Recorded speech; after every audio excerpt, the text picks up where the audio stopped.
खोर्धा बनखंड टांगी रेंज अंतर्गत गिरिना ग्राम एक परित्यक्त कूअरे गली पड़ी विराट अजगर साप 2 दिन हेब कूह भितर पड़ रही अजगर साप कूहू बाहर करुच्ची संघर्ष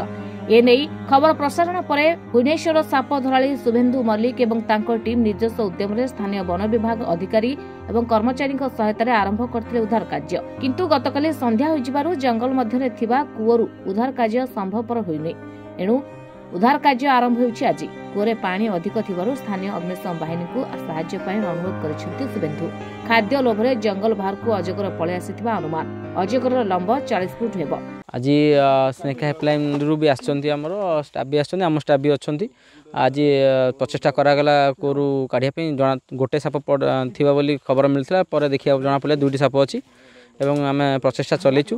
एवं काली भी आउ थे माने उद्यम करा जिवो एवं फायर रो भी हेल्प करिया पई हम भी आज कहबू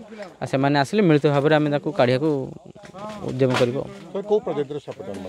हमर गोटे रॉक पाइथन आ गोटे कहउचंती रणा साप बोलना कोन जना पड़नी भलसे जना पड़नी किंतु दुटी साप अछि बोली जना पड़छ गोटे को जना पड़छ टांगी राकेश जगदर का रिपोर्ट महाभारत लाइव।